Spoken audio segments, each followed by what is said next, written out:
감사합니다. 우리 사여전도의 찬양을 기뻐 받아주신 것 진심으로 감사드립니다.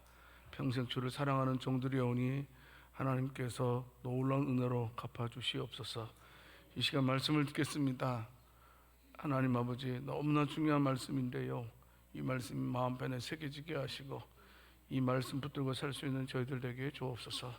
예수 그리스도 이름으로 기도드립니다. 여러분, 안식일 어떤 날입니까? 하나님께서 6일 동안 창조하시고 제7일째 쉬신 날입니다. 안식년은 1년, 2년, 3년, 4년, 5년, 6년 동안 일하다가 제7년째 쉬는 날입니다. 그럼 희년이 뭐냐? 희년은 뭐냐면 7년의 안식년이 이제 7번 반복돼요. 7년에서 이제 마지막 7, 7이 49년이 지난 50년째, 이 50년째를 희년이라고 말합니다. 이 희년은요, 성경에서 굉장히 중요한 의미를 담고 있습니다. 희년을 맞이하게 되면 대제사장이요, 나팔을 불어요. 빰빠라밤 불게 되는데요, 나팔을 불면서 어떤 일이 벌어지냐 하면 이제 모든 것들이 제유치를 찾아요. 더 쉽게 말씀드리면 잃어버렸던 기업도 회복하게 됩니다. 이스라엘 백성들은 조상들로부터 땅을 분배받았잖아요. 근데 어렵다 보니까 땅을 팔 때가 있어요. 그 땅이 희년이 되면 다시 돌아올 수 있어요. 여러분, 종으로 또 될 수가 있더라고요, 보니까. 근데 희년이 되면 종에서 자유를 얻게 돼요. 또 빚진 사람들 있죠. 이 빚진 사람도 희년이 되면 다 탕감받아요.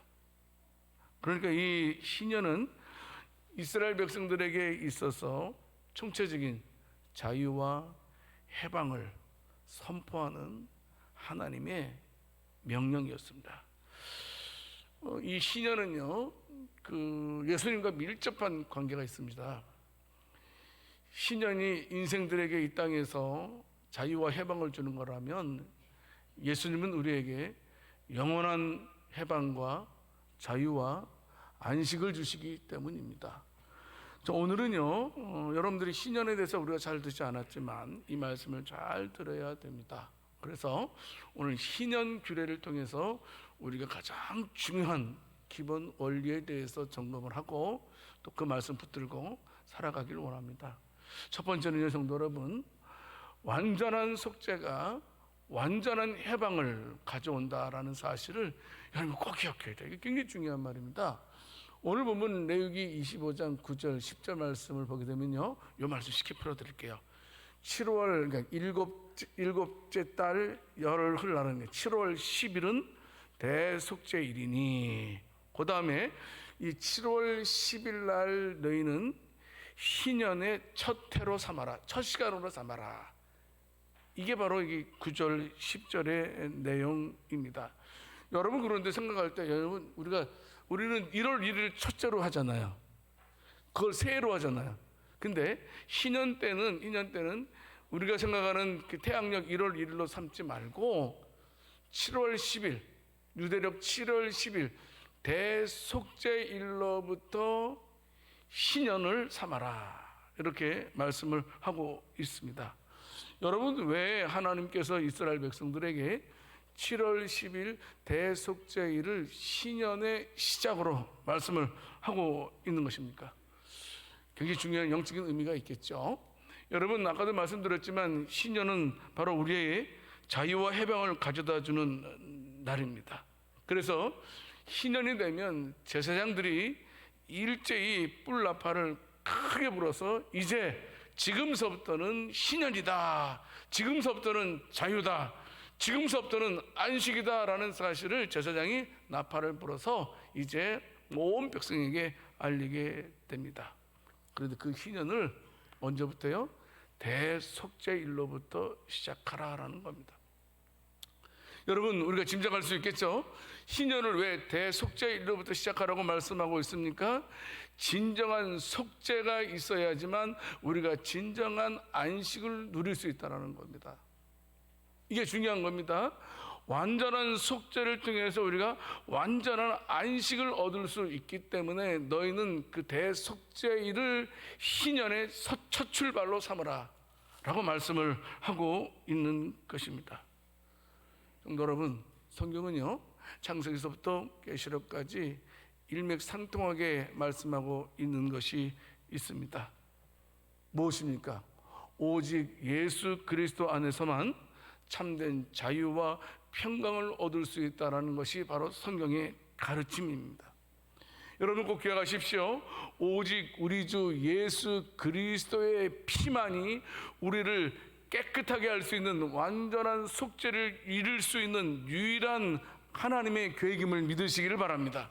그래서 히브리서 9장 26절 말씀을 통해서 보게 되면 예수님께서요 자기를 단번에 제물로 드려서 우리를 죄를 없게 하셨다 이렇게 말씀을 해주고 있습니다. 히브리서 9장 28절 말씀에서도 말씀하고 있지요. 이와 같이 그리스도도 많은 사람의 죄를 담당하시려고 단번에 십자가에 들이신 바 되셨다라고 이렇게 말씀을 하고 있는 것입니다. 성도 여러분, 우리의 죄의 문제, 우리 죄와 사망의 올무를 우리가 벗어나기를 원한다면, 저와 여러분들의 정령 참된 자유와 안식을 원한다면 다른 방법 없습니다. 오직 우리 주 예수 그리스도의 피만을 의지할 때 가능한 줄을 믿으시기를 바랍니다. 예수님 외에는 방법이 없다고 성경은 말씀하고 있습니다. 예수님을 믿어야지만 우리가 완전한 속죄를 받을 수 있다. 예수님의 피만이 우리에게 완전한 속죄를 줄 수 있는 유일한 하나님의 길이다라고 말씀하고 있습니다.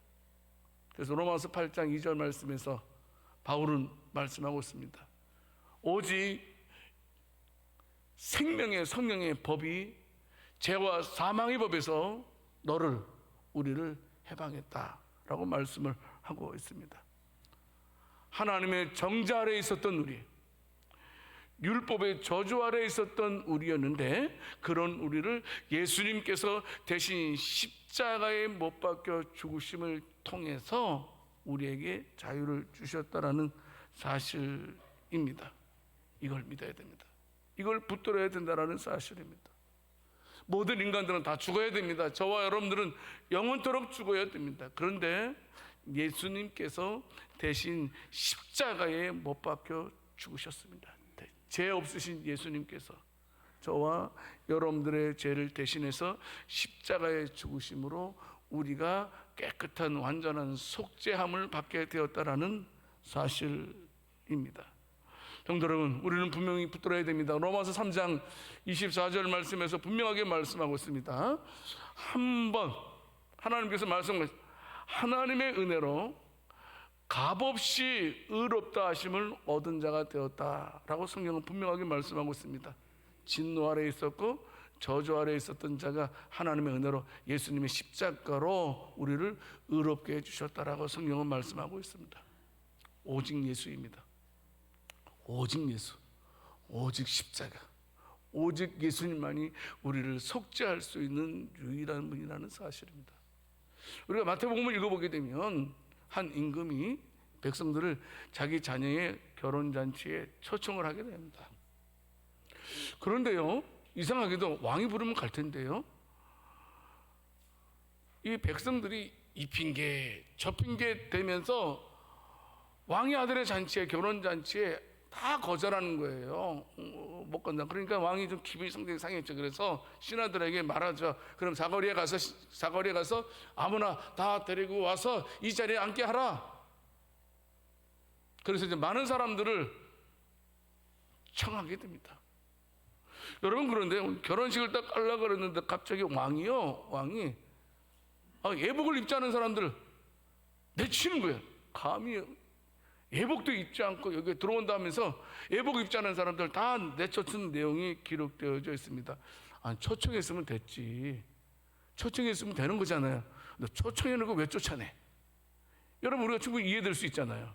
여러분, 그런데요, 그 당시의 관습은요 이렇습니다. 혼인잔치에 참석하기 위해서는 반드시 예복을 입어야 된다는 사실입니다.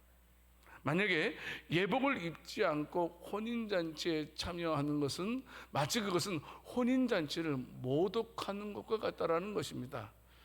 그래서요, 결혼잔치를 하게 되면 혹시 예복을 준비하지 못한 사람들을 위해서 현관에서 예복을 준비한답니다.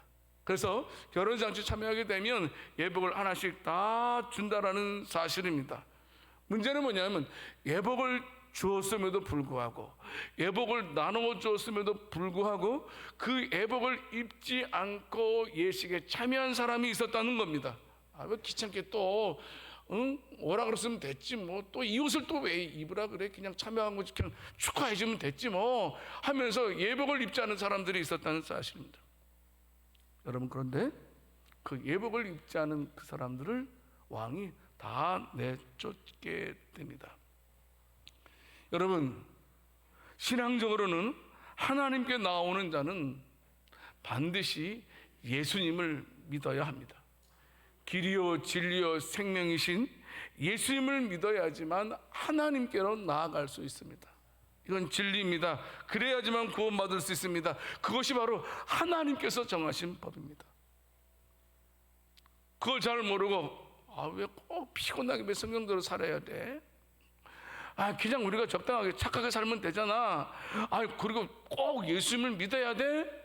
라고 생각하는 사람은 바로 예복을 입지 않고 예식에 참여하는 사람, 쫓김을 받은 사람이라는 사실입니다.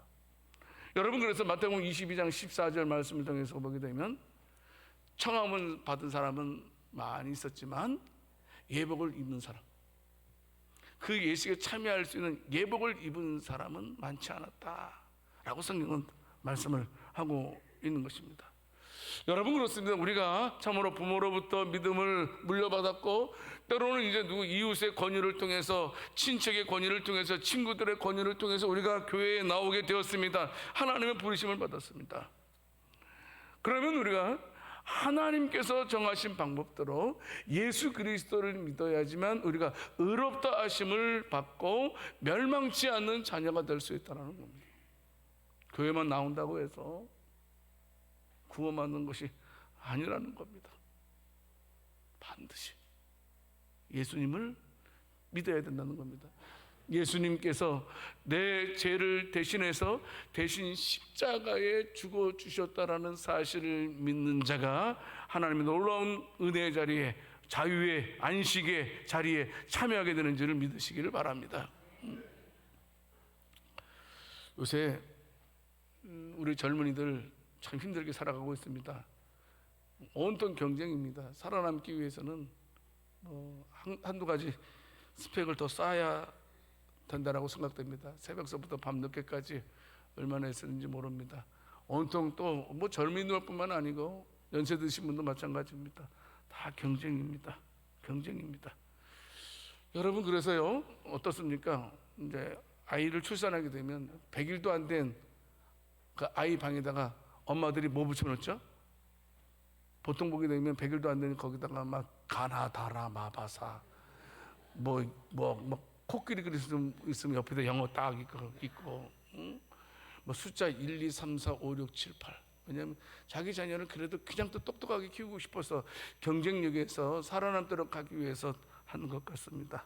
사실 다 이해가 됩니다. 여러분, 그런데요, 결국은 똑같아지는 게 인생인 것 같아요. 아무리 발버둥 쳐도 인생은 결국 똑같아지는 게 인생이다라는 겁니다. 우리가 태어날 때 여러분 금가락지 끼고 태어나는 사람 없지 않습니까? 그렇지 않습니까? 똑같이 벌거벗고 태어납니다. 죽을 때도 마찬가지입니다.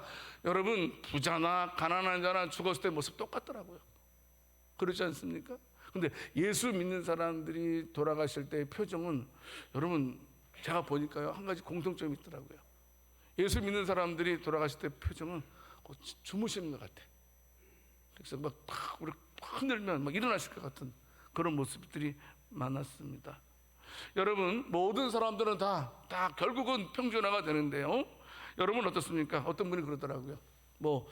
50이 되면 지식이 평준화가 된대요. 서울대학교 졸업한 사람이나 초등학교 졸업한 사람이나 대화가 된답니다.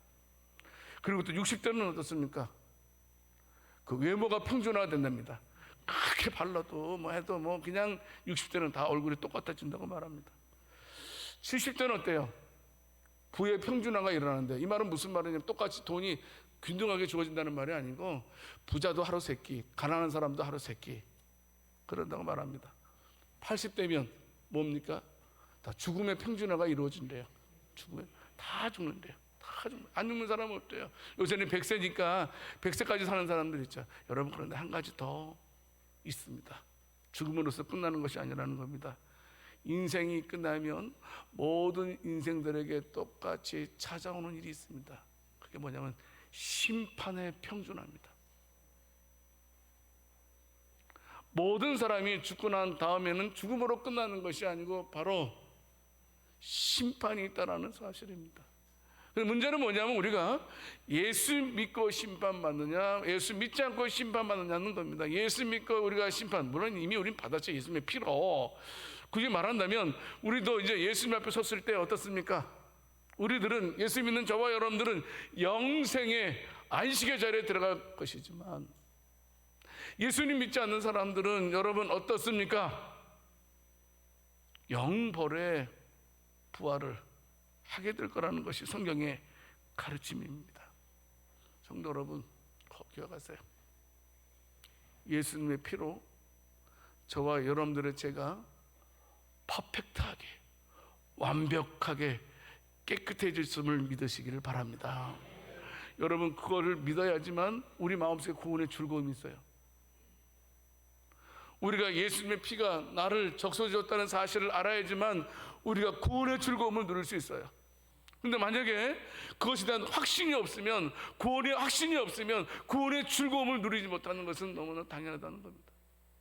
여러분, 예수님 믿었으면 구원의 즐거움이 있어야 될 것 아닙니까? 그 구원의 즐거움은 어디서부터요? 내가 예수님의 피로 완벽하게 사함받았다는 사실을 믿을 때에 우리에게 구원의 즐거움이 회복되는 줄을 믿으시기를 바랍니다.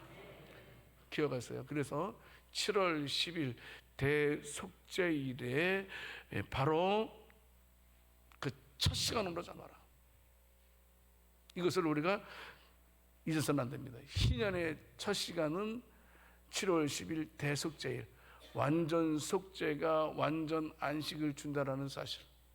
자, 옆 사람들에게 말씀하겠습니다. 우리는 예수님의 피로 깨끗하게 사함 받았습니다. 믿습니까? 믿습니까? 구원의 확신이 있어야 됩니다. 예수의 피로 내가 깨끗하게 사함 받았다는 사실. 자, 다시 좀 더 구체적으로, 두 번째로 뭐냐 하면 신년 때 나팔 분다 그랬어요. 근데 또 나팔 불 때가 있어요. 언제 나팔 부냐면 예수님 재림하실 때. 이것을 우리가 꼭 명심을 해야 된다는 겁니다. 아까 이건 레위기 25장 9절 말씀에서 분명히 말씀하고 있어요. 너는 뿔나팔 소리를 내되 전국에서 뿔나팔을 크게 불라라고 말씀하고 있습니다. 희년이 시작하는 날에 나팔을 불었던 것처럼 성도 여러분, 예수님께서 재림하실 때에도 큰 나팔 소리가 일어난다라는 사실입니다. 여러분, 희년을 통해서 모든 것이 다 해방되었던 것처럼 예수님의 나팔 소리가 울려 퍼질 그때에 우리의 모든 짐들이 벗겨지고 하나님의 은혜의 강가에 임하는 줄을 믿으시기를 바랍니다. 그래서 데살로니가전서 4장 16절 말씀을 통해서 보게 되면 주께서 호령과 천사장의 소리와 하나님의 나팔 소리로 친히 하늘로부터 강림하시리니 그리스도 안에서 죽은 자들이 먼저 일어날 것이다 라고 말씀하고 있습니다. 성도 여러분, 그 예수님의 재림의 나팔 소리가 들려질 때 저와 여러분들의 죄와 사망으로부터의 완전한 해방이 이루어지는 줄을 믿으시기를 바랍니다. 여러분, 계시록 21장 4절 말씀을 통해서 보게 되면 어떻습니까? 그때 천사장의 나팔 소리가 울릴 때, 예수님께서 재림하실 때 어떤 일이 벌어집니까? 사망도 없고 애통도 없고 곡하는 것도 없고 아픈 것도 없다. 모든 것이 온전하게 회복될 것이라고 말씀을 하고 있는 것입니다. 그래요. 저와 여러분들은요, 반드시 죄와 사망의 권세를 물리치고 해방과 구원의 날이 예수 그리스도의 재림을 통해서 이 땅에 반드시 이루어질 것임을 믿으시길 바랍니다. 이것을 붙들어야 됩니다. 우렁찬 나팔소리와 함께 예수 믿는 저와 여러분들은 그날을 소망하면서, 그날을 기다리면서, 그날을 기대하면서 살아가는 자들이 되어야 된다는 사실입니다. 초대교회 교인들이 그랬잖아요. 주 예수여 어서 오시옵소서. 주 예수여 어서 오시옵소서. 마라나타 라고 외쳤던 것을 보게 됩니다. 고린도전서 15장 51절에서 바울은 분명하게 말씀하고 있습니다. 이 마지막 나팔에 순식간에 호련이 다 변한다 라고 말씀하고 있습니다. 예수님께서 재림하실 때, 여러분, 예수님 오실 때요, 공개적으로 오실까요? 비공개적으로 오실까요? 괜찮아요. 확률 50대 1이니까 2대 1이니까. 공개적으로 오실까요? 비공개로 오실까요? 그래, 내가 교육을 잘못 시켰네. 초림 때는 비공개적으로 오셨어요. 물론 예수님 오신다는 것은 예언되어 있었어요. 근데 꼭 기억하세요. 예수님 재림하실 때는 공개적으로 온다는 사실을 믿으시기 바랍니다. 온갖 이단들이 어때요? 예수님 이미 왔대요. 자기가 예수님이래, 자기가 하나님이래. 그래서 예수님 오실 때는 공개적으로 온다 그랬어요? 비공개적으로 온다 그랬어요? 공개적으로 오실 때 모든 사람들이 다 본 나팔소리, 무덤 속에 있는 사람도 그 나팔소리를 들을 겁니다. 기 먹은 사람도, 보청기 낀 사람도 나팔소리 들을 겁니다. 그때는 이것을 꼭 명심해야 됩니다. 여러분, 예수님께서 재림하실 때에는 승리자의 모습으로 오세요. 장군이 전쟁터에 나갔어요. 전쟁에서 승리했어요. 만약에 졌다면 여러분 공개적으로 들어오겠어요? 비공개로 들어오겠어요? 지면 슬그머니 들어와야죠. 그렇지 않겠어요? 근데 이겼을 때는 어떻게 들어와야 돼요? 당당하게 들어와야죠. 어깨 피고. 왜냐하면 온갖 많은 전리품들 다 가지고 들어오잖아요. 그때는 또 맞이하는 백성들 어때요? 다 도로 단장하고 앞에 수많은 사람들이 꽃 들고 막 흔들고 막 나팔 불고, 또 옆에서 또 부하들이 막 환송하지 않겠습니까? 그렇게 오지 않겠습니까? 예수님께서는 그렇게 오신다는 겁니다. 그래서 누구든지 내가 예수다, 내가 하나님이다 라고 말하는 사람은 누구예요? 예? 나쁜 놈이에요. 나쁜 놈. 아주 나쁜 놈이에요. 속이는 거잖아요. 거짓의 영에 붙잡혀가지고 속이는 거예요. 예수님은 어떻게 오신다고요? 공개적으로 오신다. 이것만 꼭 기억하세요. 예수님은 재림하실 때는 공개적으로 오신다. 이것을 우리가 꼭 붙들어야 된다는 사실입니다. 이 사실을 우리가 기억해야 돼요. 고린도전서 15장 52절 말씀에서 여러분 분명하게 말씀하고 있습니다. 나팔 소리가 나며 죽은 자들이 썩지 아니할 것으로 다시 살아나고 우리도 변화되리라 라고 말씀하고 있습니다. 이제까지는 사명의 권세가 잡고 있었어요. 근데 예수 그리스도께서 오심을 통해서 여러분 반전의 역사가 일어난다면, 이제 사명의 권세가 여러분 생명의 예수님 앞에 무릎을 꿇어서 여러분 죽은 자들도 다시 살아나는 줄을 믿으시기를 바랍니다. 우리 주님, 하지만 우리가 예수님께서 재림하실 때까지는 아직까지도 어둠의 권세, 죽음의 권세가 자기가 끝까지 이긴 것처럼 우리를 호령할 때가 있습니다. 하지만 어떻습니까? 요나가 물고기 뱃속에 갇혔을 때 하나님께서 3일 만에 물고기 뱃속에서 요나를 토해냈던 것처럼, 예수님께서 재림하셨을 때는 먼저 죽은 자들, 무덤에 갇혀 있는 자들도 무덤이 토해낼 줄을 믿습니다. 그래서 여러분, 우리가 무덤이 토해낼 때는 여러분 우리가 썩은 몸으로 이렇게 다시 살아나는 것이 아니고 신령한 몸으로, 아프지도 않고 괴롭지도 않고 그런 몸으로 부활할 거라는 사실입니다. 그러므로 성도로 우리가 신앙생활 할 때요, 예수님의 부활신앙, 우리가 부활한다는 신앙은요 거기에 멈춰서는 안 돼요. 여러분, 한 걸음 더 나가서 우리의 신앙이 재림신앙으로까지 발전해 가야 된다는 사실입니다.